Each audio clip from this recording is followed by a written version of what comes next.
Well, good afternoon. Mr. Bishop tells me that this isn't a social gathering, that we have work to do. God, what a buzzkill, huh? So on the agenda, it says, call to order, roll call, Pledge of Allegiance. I would like to just start off with the Pledge of Allegiance. And my hope is that as we're standing with our hands over our hearts, that we remember that we're all Americans, that we signed up for this to be public servants and to represent our constituents.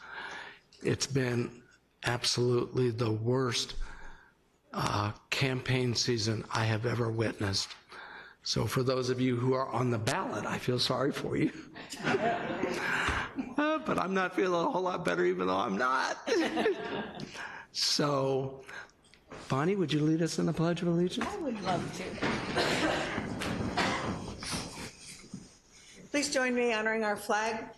I pledge allegiance to the flag of the United States of America and to the republic for which it stands, one nation, under God, indivisible, with liberty and justice for all.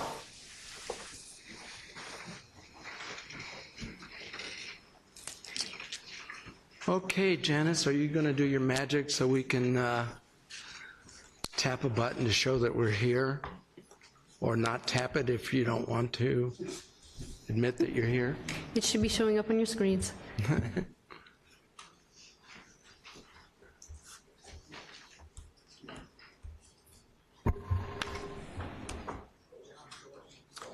Let's see, Menifee, Beaumont, Norco, Riverside, Morongo. I can't see if everybody is that it?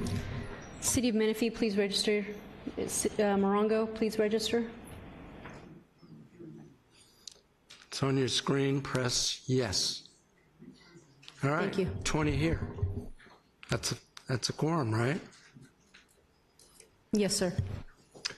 All right, the first item on the agenda is public comments.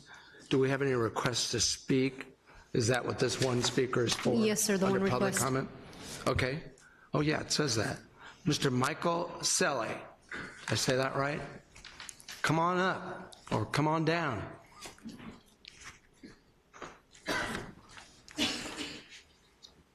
All right, good afternoon, Mr. Chairman and members of the Executive Committee. My name is Michael Seeley. I am interning under Professor Loveridge at UC Riverside, and I would like to give some announcements on behalf of SCAG. So first, on Thursday, December 6th, SCAG and the Southern California Leadership Council will host the 9th edition of our annual Southern California Economic Summit series, focusing on next-generation jobs and industry. This year's summit will be held at the LA Hotel in downtown Los Angeles, focusing on the theme, Exponential Growth, Exponential Future. Panel sessions include what's next for Southern California economy and the future of transportation, exponential growth in California's hottest sector. Join us for this vital conversation on the region's economic future. Early bird registration is $100 per person until November 12th. Elected officials and city managers receive complimentary registration. We hope to see you there at 9:30 a.m. Thursday, December 6th at the LA Downtown Hotel at 333 South Figueroa Street, about 4 blocks north of the SCAG LA office. Secondly, I'd like to discuss the Future Communities Pilot Program. SCAG and the SCAQMD, Mobile Source Air Pollution Reduction Committee, are pleased to make available the Future Communities Pilot Program. The Future Communities Pilot Program is a new $2.7 million grant opportunity designed to provide local cities and counties with the resources needed to reduce vehicle miles traveled through the use of new technology and data solutions, as well as implement SCAG's 2016 Regional Transportation Plan and Sustainable Community Strategy. The maximum project size is $500,000 and requires a 25% match from applicants. Examples of VMT reducing projects being considered include fleet telematics, the Internet of Things applications, and route optimization and mobility as a service. Some of the goals of the Future Communities Pilot Program are to apply new technologies and data analytics to test innovative approaches for reducing emissions-producing VMT from local travel and municipal operations, and explore opportunities for data analytics and technology projects in a variety of contexts and communities, including projects that support and engage disadvantaged communities.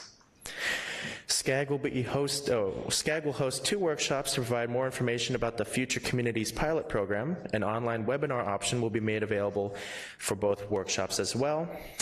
They will be on November 13th, 2018 from 2:30 to 4 p.m. and December 4th, 2018 from 2:30 to 4 p.m. at SCAG's main office in Los Angeles. The Future Communities Pilot Program is a component of SCAG's Future Communities Initiative to advance big data and open data across the region.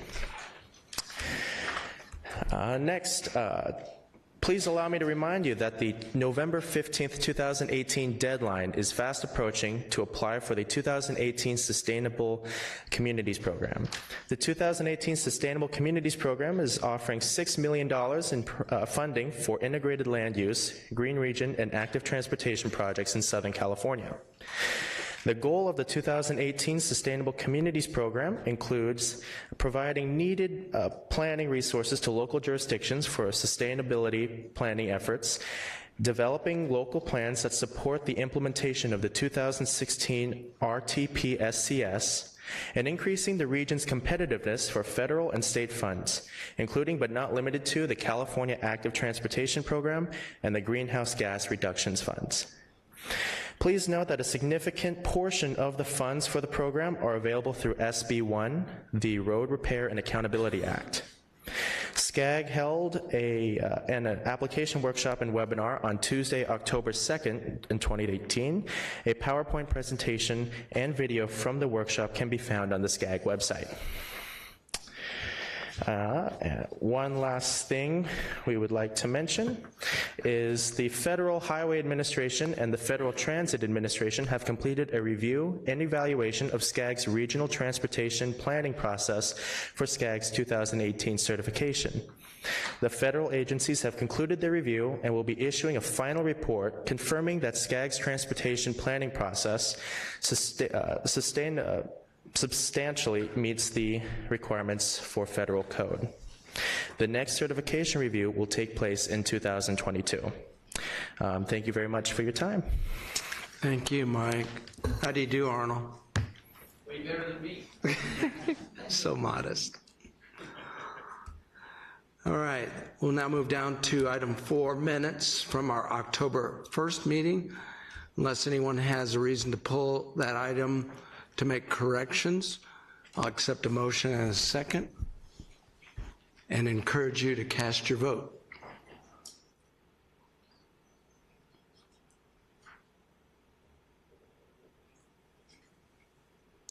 Okay, the minutes are approved on a vote of 21-0.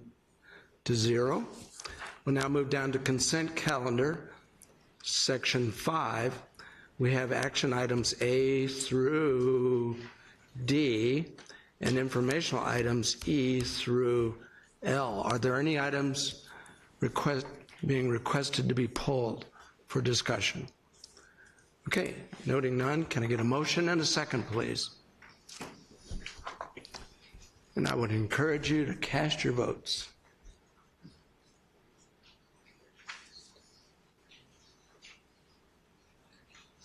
All right, that motion passes 21-0 with no abstentions.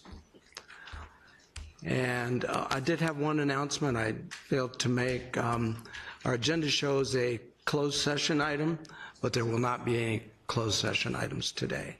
I've been informed by our very competent counsel. Yes, it is getting thick. We're now down to reports and discussions. Well, good afternoon. Erin Sassy with the League of California Cities. Thank you for having me. It's nice to see all of you. I know it's been a while. I know you have this in your packet, but I did just want to bring up a couple of items. One, a really positive thing. We had 2 winners from our region, Riverside and Corona, won the 2018 Digital Cities Survey affiliated with the National League of Cities. So congratulations to both of you.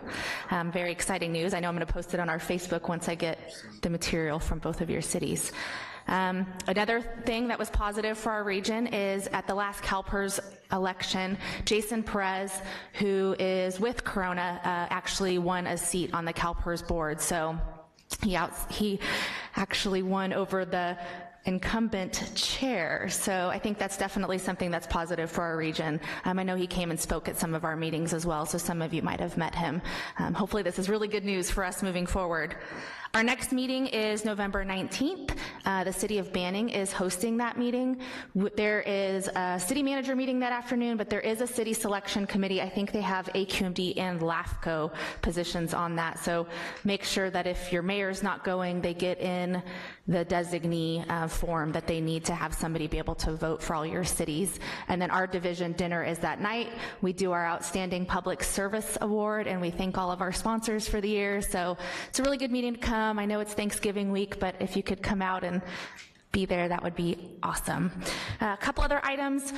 Our new Mayors and Council Members Academy that always takes place in January up in Sacramento. It's not just for new elected officials, but for anybody. We actually have 2 options this coming year. There'll be one in Sacramento and then one in Irvine. So might make it a little bit easier for some of you to attend since it will be local. So I know the registration opens for both of those soon. So if you are interested, make sure you sign up. Legislatively, we have a couple items. I know I've talked about this several times, but unfortunately the Bureau of Cannabis Controls did propose some regulations that really undermine Proposition 64. They would force you to allow deliveries within your cities, and then they do kind of a expedited timeline for licenses. The deadline to give additional feedback is today at 5 p.m. So if your city wants to submit some feedback and has not done so, the clock is ticking. Get it in by 5 p.m. today. I know we submitted some comments as well. Another item that I know some of you have been paying attention to, the FCC submitted some regulations or proposed some regulations recently that has to do with 5G deployment. Basically, they are saying that it limits your local authority over using public right-of-ways with respect to the deployment of 5G antennas and equipment. It limits the application fees that you're allowed to charge and the rent that you can be charged for using these public right-of-ways. And it shortens the shot clock for local agencies to consider applications filed by the telecommunications companies. This is actually something that we have joined with other League of Cities and other cities across the country, and we filed a lawsuit against this. So this is something that just came out recently, but definitely stay tuned. Something that we'll be fighting on your behalf. But we would encourage all of your cities, if you want to join in, you can do that as well. Lastly, a survey went out. I know I emailed it out to all of you recently, and I think it went out on some of our listservs, but we're looking for all of your feedback on what our priorities should be for this next year. At the end of the month, we have our League Leaders Conference. I know that our local leadership can take any of your feedback up there with them, but this also lets you just give direct feedback. So if you haven't done the survey, I would encourage you to do that so that they know what our priorities should be for the coming year. With that, I'd be happy to take any questions, but thank you for having me today. Don't go away. Eugene, you have a question or comment? Don't have a question. I do have two comments, so thank you for bringing a couple of those items up. It is very exciting that we do have one of our police sergeants is now on, not on LAFCO, the other one. CalPERS. On CalPERS. And he is only one voice up there, and I saw him, I think Friday, and I asked him, I said, well, how's the training going? He said, well, there is no training because they don't expect anybody to ever change seats up there. So that's kind of interesting. So he is kind of a lone person up there, and we'll probably be reaching out to different city members, different associations, things like that, to go up there and help him, because he won't be able to do what he wants to do for all of us by himself. So stay tuned for that. Hopefully he will have some requests for help up there. And then on LAFCO, as what's the date of the meeting? November 19th. November 19th is the city select for LAFCO Western seat. So it's the seat that I've been on and held for the last few years. So I would encourage anybody that really has been on the Planning Commission, enjoys land use, as crazy as that may seem, to put your hat in the ring for the LAFCO seat. It's a really great organization, so please, if you're interested in doing that, I want to make sure that somebody gets in there and really takes that on and really is somebody that's going to enjoy that. Thank you. Thank you. I know that for some of those elections, there's requirements for quorums and whatnot, so it is really important for this one in particular that we have representation from all of the cities. Great. That's a very thorough report, Aaron. Well, thank you. I enjoyed it. All right, have a good day. Okay. Next item on the agenda is a report from Dr. Judy White regarding Riverside County Office on Education. Thank you so much. Good afternoon, colleagues. If I could just have your attention for 3.5 minutes. I want to inform you that the most recent initiative launched by Riverside County Office of Education is 1 million deliberate acts of kindness, serving one another. We launched this last Thursday, but I wanted to specifically address this group because right now, the climate in our country, as well as the bullying, suicide rates, are interfering with learning. So we want to be able to approach it from the core, and that's who we are. And instead of saying we're against bullying, stop doing that, we want that to stop, but we have to teach the young people what to do. What is our expectation? And we have high expectations of acting kindly to one another. And so with this, we are planning to actually measure the 1 million acts of kindness. And we want to make sure that you are fully aware because we need your support and we would like for you to participate. We want it to be deliberate, we want to be united, we want to measure it, and most of all, we want it to be effective. So we are advocating and accelerating what has been going on in many of our schools, sometimes classroom by classroom, but we want to make sure that it is stable throughout. So what you'd have passed in front of you is 10 ways city government can implement 1 million deliberate acts of kindness. One of the things is just to do a pledge about it. We're going to be sending additional information to you. We want you to commit to posting acts of kindness signs throughout the city. We want you to recognize schools and students and individuals when they are being recognized locally. If they fill out the proper forms, maybe you can actually honor them again when they come to the city council meetings. Our different groups have committed to us for writing contests, poster contests, just to saturate the entire county, and we would love your support in presenting those awards to different people. We want to embrace kindness and slogans, and we're going to be sending things out to our faith-based community. We're sending things out to our businesses for posting. We want you to inspire those businesses and to include an acts of kindness program, maybe in your annual city parades, have something to do with kindness. I have lived long enough to know that if you don't do something on purpose and deliberately, it will not happen.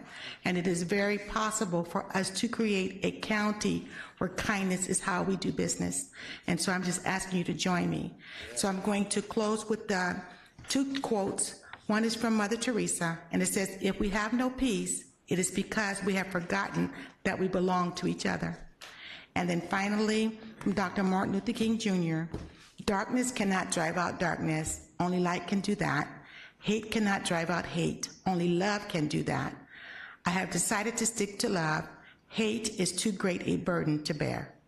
So if we can, this is just the beginning, like an introduction. You'll be receiving things in the mail to see about the follow-up. But I am asking you to join me because we have not only students at risk, we have a community at risk, we have a county at risk if we don't actively say, let's make hate wrong again. Thank you. Thank you, Dr. White, and congratulations on your upcoming 4-year term. Thank you. Okay, we'll move down to, let's see. Someone else requests to speak? Western Municipal? I just wanted to make a comment about this acts of kindness. You know, it's been just over a year since my daughter passed away. And I can tell you to this day, people come to me and tell me that they remember her for the things that she did for them and the kindness that she showed to them. So don't ever underestimate the ability to do something kind, even if it's a small thing. It doesn't have to do with money. It doesn't have to do with status. It doesn't have to do with anything. And that is truly what she is remembered for. So I just want to give a shout out. Prior to this meeting, I had the ability to go down, and I'm going to give a shout out to a Marietta business, Benny's Sandwich Shop down there in Marietta on Madison Avenue. We just dropped off all of the donated candy from all of the Western employees left over from Halloween that he's going to be packaging up and taking over to an organization to ship off to our veterans and our military. So there it is, boom, mic drop. There's Western's act of kindness to go to our veterans and to our military service personnel. So thank you. Thank you, Brenda. Thank you for sharing. We'll now move down to, where am I on my agenda here? PACE programs update. Casey? Thank you very much. Take her away. Thank you very much, Mr. Chairman, members of the committee. Casey Daly, Director of Energy and Environmental Programs here at WRCOG. Today we have our PACE program update, and just by way of brief background, our PACE program provides financing for energy efficient, renewable energy, water conservation, and seismic improvements to your home or business, and those improvements and that financing is then repaid on your property tax bill. Today we have 3 requested actions that deal with delinquencies for our commercial and residential PACE programs. Before I get into it, I want to just give you a quick update on overall program activities. As of October 22nd, our program had completed 89,082 projects. And very cool announcement to make, we've cleared the $2 billion mark in finance projects. So that seems like a pretty cool milestone, $2 billion in finance projects for our PACE program. So moving into the next portion, which is our delinquencies. So what is a delinquency? It's when a property owner doesn't make their timely payments in the tax year required. So previously, the Executive Committee in 2015 adopted our delinquency policy, which states that on an annual basis we'll come back and review the number and amount of delinquencies to determine either the assignment of collection rights or begin the judicial foreclosure process. So a brief snapshot of where our delinquencies are for the residential program. You can see this year we enrolled 51,395 assessments, and there are 386 of those that are delinquent, giving us a delinquency rate of around 0.7%. And just by way of reference, the countywide property tax delinquency rate is 2.43, so we're still significantly lower than the average delinquency rate.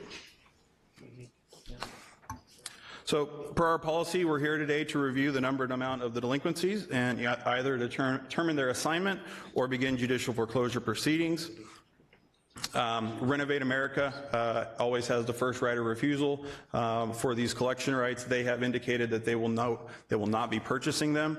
And fortunately, staff has been working with a third party, First National Assets, who has agreed to come in and purchase those on an annual and ongoing basis. So anytime we do have delinquencies, we have somebody to come in to replenish the fund to make sure that our bond investors are made whole. So the next item, so those are on the residential side. The commercial side, a little bit different. We do have one property this tax year who has failed to make both payments. This is, we refer to it as our Fresno property. As part of our master indenture, WRCOG has pledged to the benefit of the owners of the bonds that we would initiate judicial foreclosure proceedings. You might recall back in August, the executive committee adopted resolution 39-18, which initiated judicial foreclosure proceedings on a parcel Big Penny. We have a similar situation here in Fresno where the property owner has not made their payment, and at the request of the bond investor, we are asking or seeking to begin the judicial foreclosure proceedings. On October 10th, the Admin and Finance Committee recommended to the Executive Committee to adopt Resolution 41-18. That concludes my presentation. These are the three requested actions, and I'm happy to answer any questions you might have. Okay, looks like Eastvale, you've got a question or a comment? Yes, sir. Thank you, Mr. Chair. Thank you for the presentation. Sorry, I had a brain cloud. What is the standard time, I know it's not standard, for a foreclosure process if we had to go through? I mean, are we looking at months, years? I know that's a big crystal ball, but just ballpark, what are our expectations? I was looking at Steve first. Look to legal to answer the typical duration of a foreclosure proceeding. I'm going to ask Manal Shaw to respond to that. It can vary. Typically what happens with judicial foreclosures, we try to contact the mortgage holder, the deed of trust. The bank generally pays because the amount that they would have to pay compared to their lien priority would be very small. And so in that case, if they do pay, it's a matter of months and we don't actually finish the foreclosure procedure because we've been paid. If it's a full-blown foreclosure procedure, it depends on when the courts can hear us, so it can be months or years. All right. Good question. Hoopa Valley. Laura. Okay, I think I'm on, right? Casey, I noticed in the staff report, and I just had a question that came to my mind when I read the part about the new construction for residential that I know is something maybe going forward that we're looking at. It begged a question in my mind. So if in fact developers are allowed to use pays for, say, putting solar on the homes, which from what I understand from this will be required at some point, then will there be an automatic lien on a new buyer's property tax bill that will then pay that back, or how does that work? That's a great question. The short answer is we don't know yet because we don't, the legislation, we don't even have language yet. But the issue that you raised, the ability to, like how that would work, the ability for things for the property to transfer from one property owner to another is something that we're thinking about so that whatever, if any legislation goes forward, all of these issues would get addressed in the language so that we're not we're not setting up a new program to fail. Does that help at all? Yeah, okay, so there still has to be legislation put in place to even allow this as Yes. a possibility. That's correct. Okay, then I would just register that concern, at least for me, because I got thinking at first, if builders and developers are going to be tasked with having to put these new energy efficient, items onto the homes, then if they fund it through PACE, then where does that leave the buyer? So that's just a concern for me. Yeah, absolutely. We've got a long way to go on that, but we're definitely going to look at all of the things that we've learned through our running this program to create something that's better. Okay, thank you. All right, thank you, Casey. If there are no other questions, the requested action are 3 items. Defer the judicial foreclosure proceedings on delinquent residential parcels, authorize executive director to enter in a purchase and sales agreement with a third party, adopt WRCOG Resolution 41-18. I have a motion by Moreno Valley and a second by the City of Murrieta. Please register your votes.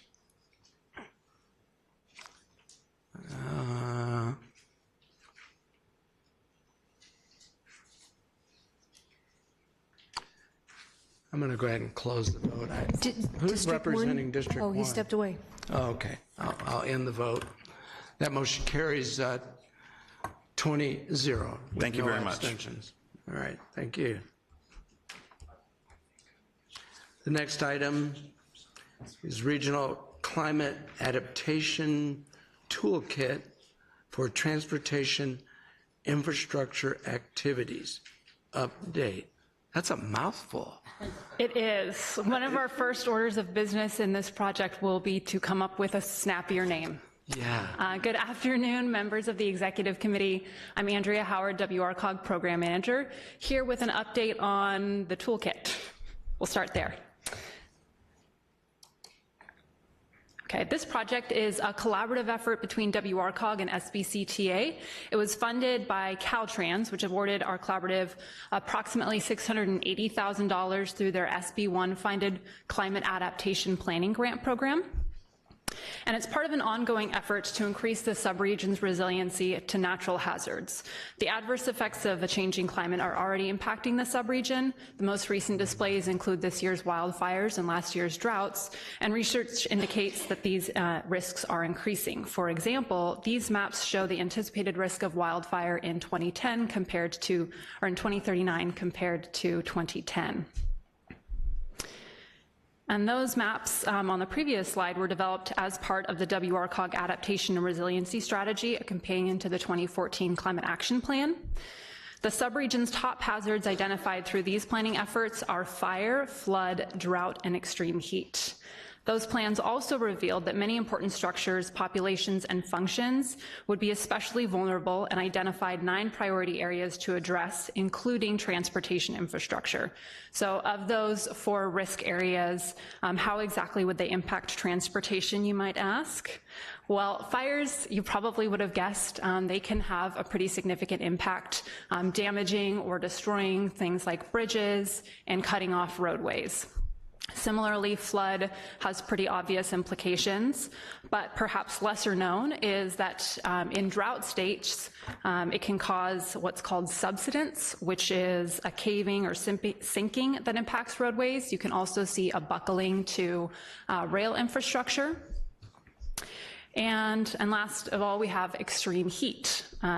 This picture is from Australia, where we often have similarities to our climate here in California. That is a picture of the pavement that has melted and adhered itself to the tires on that truck. So pretty significant. The toolkit is also looking at addressing not just the roadway infrastructure, but also transit. And so as you can imagine, in extreme heat conditions, we're also concerned with shelters at bus stops. So with this in mind, the project is focusing on creating some of the most critical tools needed to improve the resilience of the subregion's transportation infrastructure. We're starting by establishing an Inland Empire Regional Climate Collaborative. This will convene stakeholders in the subregion and provide a forum to connect with peers across the state to engage in knowledge sharing and collaborative problem solving. One of the first tools that we are developing is a region-specific guidebook with best practices on transportation infrastructure. So this would include, for example, recommended pavement types and setback distances.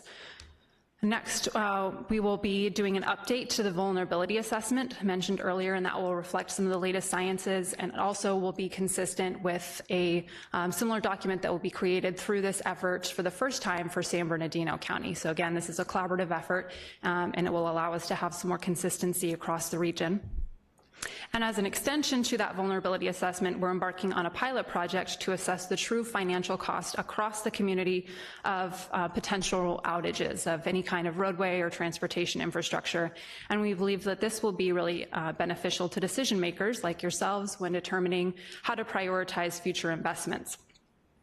Next, we'll develop a set of city-level maps to identify hazards and safe evacuation routes. And finally, we will be developing a template general plan adaptation and resiliency element. This will support all members in complying with a new piece of legislation that is now in effect, SB 379, which requires these elements be in place. At this point, we have selected and have onboarded our project with our consultants. We'll be working with the local government commission to conduct all of the outreach and engagement components. We're working with consultants from WSP on the guidebook and the pilot project. They have quite a bit of technical expertise, and then the bulk of the project will be led by consultants from PlaceWorks. We have started work, especially on these first two tasks, and we'll be continuing through the next year or so, completing by the end of February of 2020. That concludes my report. This is a receive and file item. I would be happy to take any questions. Thank you. Excellent report. Are there any questions for Andrea? Eastvale. Thank you, Mr. Chair. Good presentation, Andrea. I was just curious what the makeup of this group that you're intending, kind of on the heels of our experience. What's the anticipated makeup of this planning group? Do you mean the Inland Empire Climate Collaborative? Yes, which I think also needs a snappy name too. Agreed. So this is part of a statewide effort. What we would be doing is we would establish a local branch of this. They exist across the state. There's one in LA, one in San Diego currently, and our regional one would identify stakeholders. It actually is a pay to participate sort of membership-based framework. So we're in the process right now of identifying a host of stakeholders we think would be interested, and we'll be outreaching to them to engage them in just the initial planning parts for the project overall, and also in that process asking them if they would be interested in signing on to be members of the collaborative. All right, thank you. Okay, are there any other questions for Andrea? Thank you for the report. Now I would invite our Technical Advisory Committee Chair, George Johnson, to provide comments if he has any. Well, thank you, Mr. Chairman. Just a brief comment from your Technical Advisory Committee.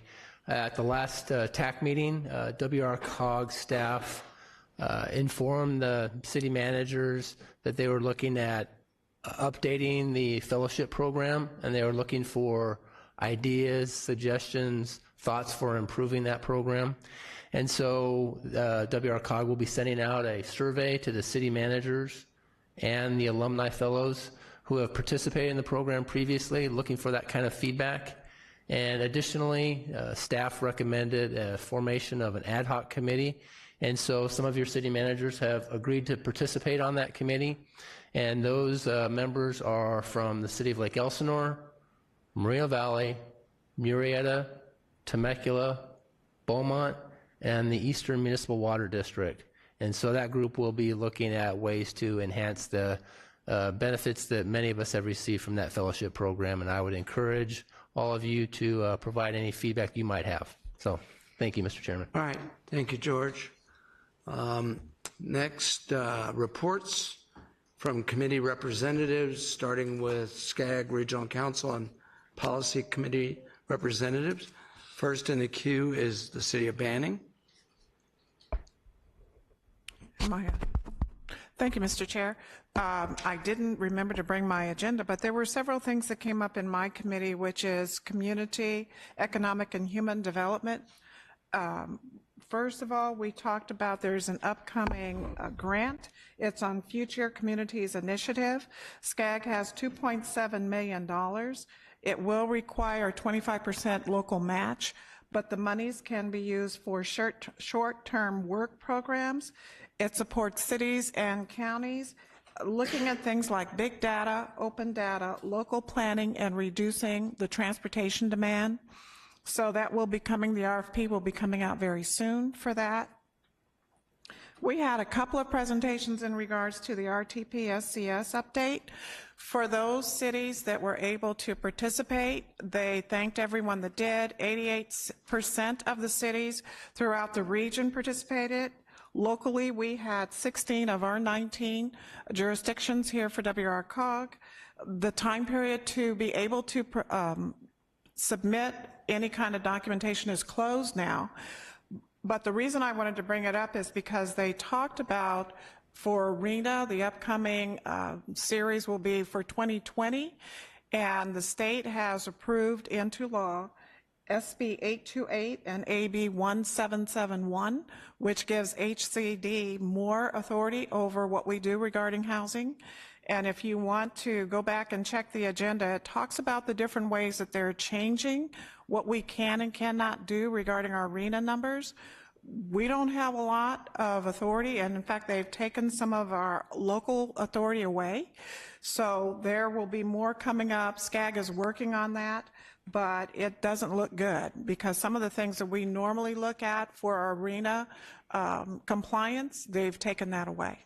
And they're looking at other things instead. The third area kind of dovetails into what Judy talked about, which was we had a presentation from First Five. They mentioned that 90% of a brain is developed by the age of 5. When you look at this amount of money that we put into it, for children that are in their first 5 years, we invest $160. For people going to state prison, we invest $71,000. So that's all for me. Thank you, Deborah. You're going to be missed. And don't look so happy about it. Golly. Well, I have to tell you, I have one more meeting, but when you look at a picture of a 5-week-old baby, it kind of puts everything in perspective. Yes, yeah, that's true. I can wait till they're 3. Oh, I do have a 3-year-old, and she's already asked when's Nana coming. Yeah. And so those that don't know, she's in Virginia. So. Oh, yeah, it's nice to have them close. All right, next would be a report from Ben Benoit about AQMD matters. Sure. We had a rule that finally came before the board, 1407.1, which is for chromium alloy melting. This is, if you think of either a chrome for a car wheel, but more importantly, chrome for aerospace engineering parts. So when we look out at Boeing and their operations out that are still here, all that type of chromium melting and alloying was happening out in the Paramount area. A couple of our sensors tripped up out there, and we realized this stuff was getting out into the atmosphere and more importantly into some neighborhoods in that area. So we had a lot of good rulemaking on this, and unfortunately it came before our board actually a month ago. We had 88 speakers and it got sent back. The month before that, it was at our subcommittee meeting. We had about probably another 80 speakers. And this actually went before the subcommittee meeting 5 times. So there was a lot of wrangling on this rule. I'm happy to report that this rule finally passed unanimously at this last board meeting because we finally had a meeting of the minds between staff and the good business owners down in that area to finally come up with what the levels that we needed to have the protection for and what we didn't. So finally, after quite a bit of contention, that rule is now passed and on to far more. So just want to give a quick update on that. All right, thank you, Ben. And Brian, I know you're heading up to a CalCog meeting, but does that mean you don't have anything to report now? That is correct, sir. Okay, so we'll expect to hear from you on December 3rd. I'd invite our Executive Director, Rick Bishop, to make comments now. Thank you, Mr. Chair. Just a couple things. Either today or tomorrow, we will be sending out to each of you a request for participation in a number of committees that WRCOG makes committee appointments to. This includes SCAG policy committees, CalCog, the Santa Ana Watershed Protection Authority, the San Diego Association Borders Committee, and maybe a few others. These are 2-year commitments, and the Executive Committee typically makes these appointments at its December meeting. So what we'll be doing is we'll be asking for volunteers for each of these committee appointments. Probably by the end of the next week or so, we'll then take the nominees to our Administration and Finance Committee. They'll make recommendations to the Executive Committee for a final appointment in December, and those run in 2-year terms. What's the deadline for them to submit their... The deadline will be next Tuesday. Monday, November 12th. Next what? It will be Monday, November 12th. Monday, Okay, a week from today. Today. Yeah. We'll get that notification out. And then secondly, many of you probably maybe had the chance to attend the Scott Road groundbreaking that occurred a few weeks ago. It's a major project for that area of the sub-region and has been funded by a number of entities. And I think we have a video. Before I show the video, though, I just wanted to make sure those of you that might don't have the screen up, if you just press the button on your desk that looks like the film projector, I think that might access you to be able to watch the video. Seem to be having some trouble with the PowerPoints today. So before we go, yeah, okay, now I think you can run the video.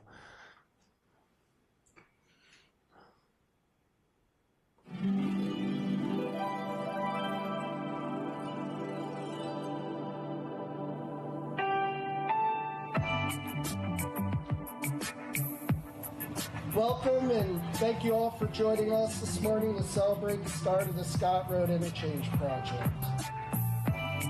Well, this has been a large infrastructure project. It's been 10 years in the making.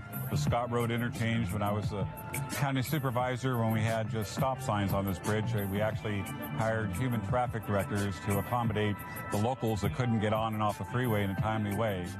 Now we're here today with the groundbreaking of a $57 million bridge that will enhance the quality of life not only of people that live in Menifee that need to get from one side of the city to the other, but people that regionally, from Murrieta, from Hemet San Jacinto area, people coming to visit to get appropriate ingress and egress off the freeway.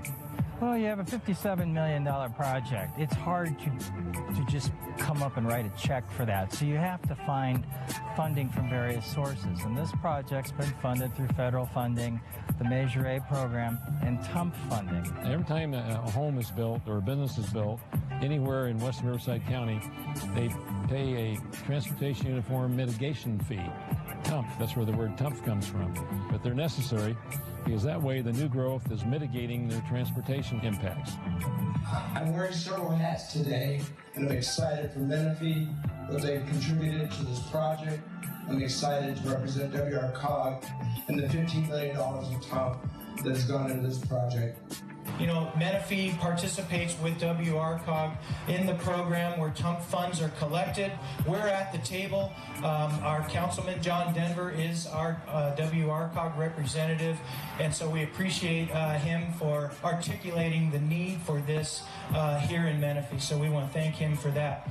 So without WRCOG's contribution of, $10 or $15 million towards this bridge and RCTC's contribution, which gets us federal matches and state matches, projects like this would never come to fruition. They would still be on the drawing board. I think what is important about events like this, it allows the community to actually come out and celebrate something. They've put their own taxpayer dollars into making this happen. So it's really important that they get an opportunity to come here and see the results of their investment, and they get to do that together. They get to interact with the people who represent them in Sacramento and at the county seat. So I think it's another reaffirmation that things are working as they should, and government at the local level is something that people value, and it's a good example of that.